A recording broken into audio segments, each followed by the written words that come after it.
Assalamualaikum warahmatullahi wabarakatuh. Sahabat DDN dari daerah untuk negeri, jumpa kembali hari ini dengan kami. Walau kadang berseberangan, ambillah sikap.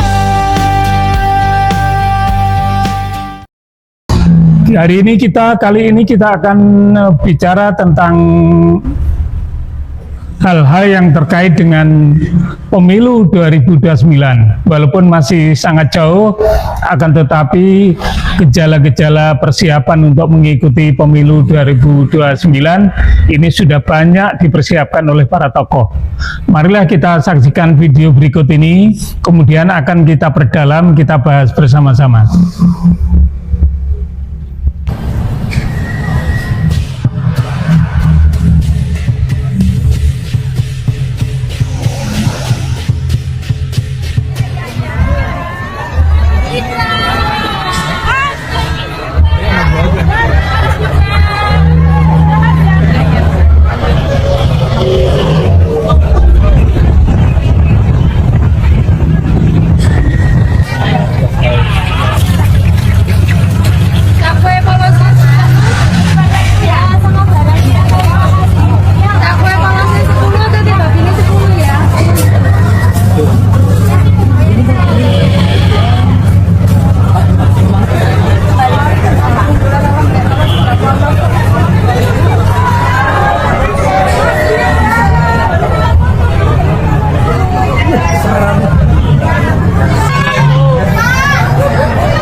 Presiden Gibran Raka Buming Raka bersama keluarganya menghabiskan malam minggu di kawasan Gatot Suprapto, Ngarosopuro, Solo, Jawa Tengah. Gibran tiba bersama dengan istrinya, Selvi Ananda, dan kedua anaknya, Janetes, Sri Narendra, dan Lalembah Banah. Mengunjungi night market Ngarosopuro, kehadirannya pun tentunya mendapat perhatian masyarakat.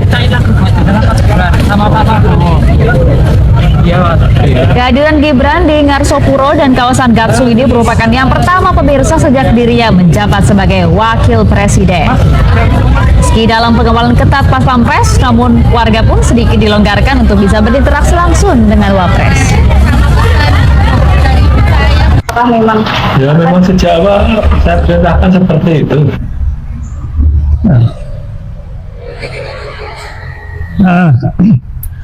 Baiklah sahabat DDN dan para pemirsa sekalian yang saya hormati, kita saksikan tadi bahwa wakil presiden kita, Mas Gibran, saat ini masih punya waktu yang sangat luang sekali, punya waktu yang sangat longgar di tengah-tengah masyarakat mempunyai tuntutan untuk mencukupi kebutuhannya sehari-hari, di mana ada tuntutan masyarakat yang banyak sekali kepada pemerintah. Ternyata wakil presiden kita masih sempat berjalan-jalan, rekreasi, mengunjungi pasar malam, kemudian datang ke Pasar Atom di Surabaya bersama keluarganya, seperti biasanya, seperti yang pernah dilakukan oleh bapaknya, yaitu Pak Jokowi, berjalan-jalan ke pasar-pasar, kemana-mana, kemudian juga barangkali juga sambil berbagi, membelanjakan sesuatu. Nah, ini adalah ternyata sekarang ini sudah menjadi modus, sudah menjadi alat, sudah menjadi senjata untuk bagaimana supaya dapat dikenal orang banyak, dan kemudian kalau itu sudah terjadi dipergunakan untuk kepentingan mencapai posisi tertinggi di negara kita yang kita cintai ini. Nah, seperti halnya yang lain, tokoh yang lain saya kira juga mulai berupaya seperti ini untuk banyak dikenal masyarakat, sehingga mulai bangun tidur sampai tidur kembali itu tidak ada yang luput dari rekaman, tidak ada yang luput dari disutradarai, tidak ada yang luput daripada persiapan-persiapan, tidak ada yang luput dari kamera yang sudah dipersiapkan, barangkali juga pengunjung yang sudah dipersiapkan untuk memberikan citra yang baik, sehingga seolah-olah ini menjadi tokoh yang hebat, yang dikenal masyarakat, yang sangat merakyat, dan nantinya akan sangat mudah untuk mengajukan diri kepada kepemimpinan nasional yang akan datang. Menurut hemat saya, ini adalah political culture. Ya, jadi budaya kita bangsa Indonesia ini adalah warga masyarakatnya ini memiliki perangai yang baik, ya, sopan, kemudian halus budi pekertinya, mudah tersentuh hatinya. Nah, ini nampaknya yang dimanfaatkan sejak kemarin oleh Pak Jokowi dan diteruskan sekarang ini oleh Gibran nampaknya. Apakah ini berarti bahwa Gibran memang dipersiapkan untuk calon presiden 2029? Nah, oleh sebab itu marilah kita saksikan video berikutnya ini yang kita nanti akan tahu apa yang dilakukan Gibran ini, apakah betul-betul murni kebaikan beliau untuk ketemu masyarakat atau punya dalam tanda kutip punya kepentingan lain yang nanti akan dipersiapkan untuk 2029. Mari kita saksikan kembali video berikut ini. Untuk mendukung pemerintahan Pak Presiden Prabowo Gibran 2 periode. Pak izin Pak, Pak kemarin dari relawan Baredi itu sempat menyebut kalau Bapak memberikan arahan ke mereka untuk mendukung Prabowo Gibran 2 periode. Itu bagaimana Pak? Sejak awal saya sampaikan kepada seluruh relawan untuk itu. Ini kan yang menjadi highlightnya kan 2 periodenya Pak, ini apakah memang? Ya memang sejak awal saya perintahkan seperti itu untuk mendukung pemerintahan Pak Presiden Prabowo Gibran 2 periode. Jadi nanti di 2029 Pak Prabowo dan Mas Gibran akan maju lagi? Saya sampaikan itu ke relawan. Jadi Bapak juga mendukung untuk 2 periode Pak? Saya sampaikan itu ke relawan. Pak, Karena ada yang bertanya mereka. apakah memang?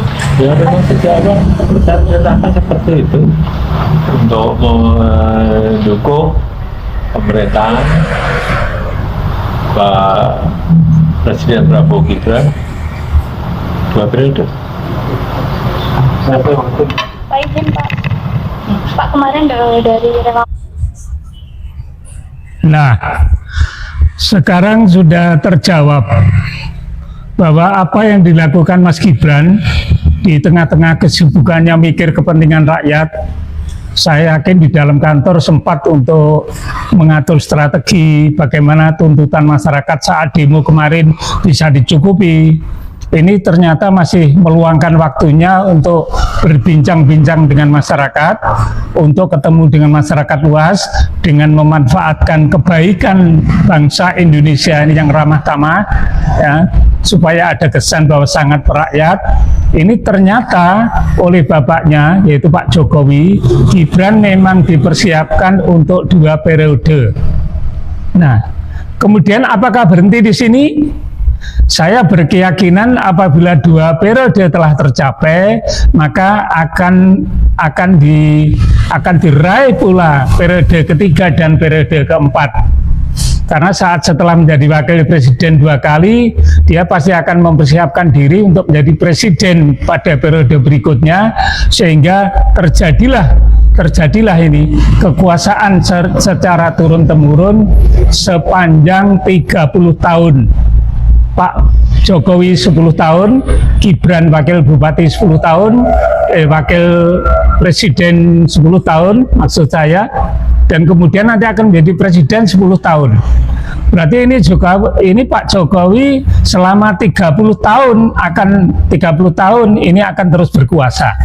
Pertanyaannya begini, kalau Orde Baru dulu, zaman Pak Harto dulu, berkuasa sampai dengan 25 tahun, ini membuat masyarakat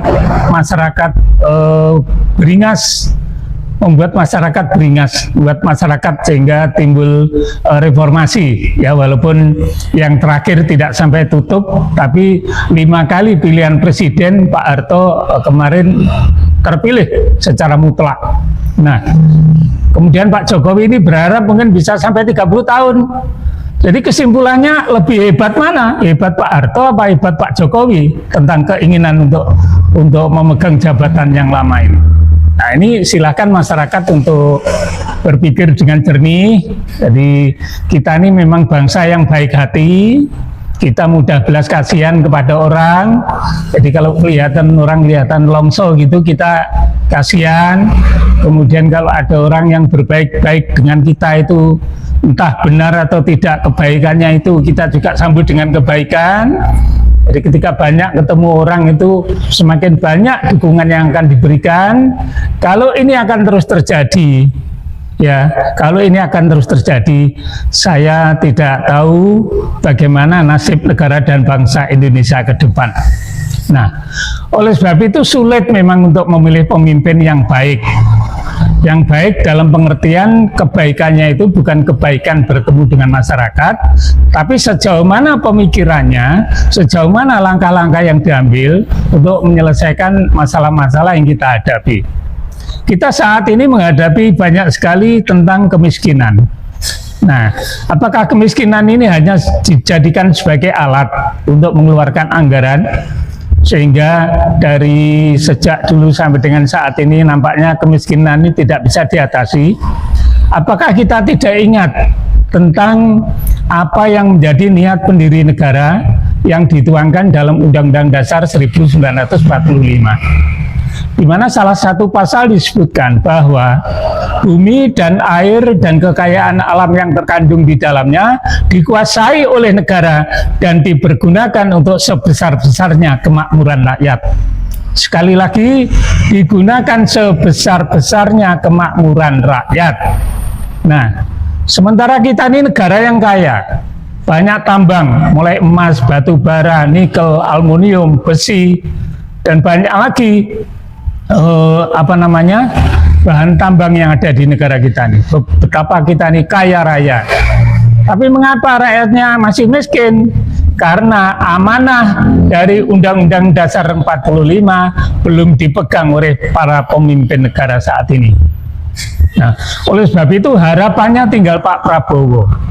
Sebab sampai dengan Pak Jokowi kemarin itu ternyata 10 tahun terakhir belum dapat dirasakan bagaimana rakyat yang miskin ini dapat terangkat kehidupannya.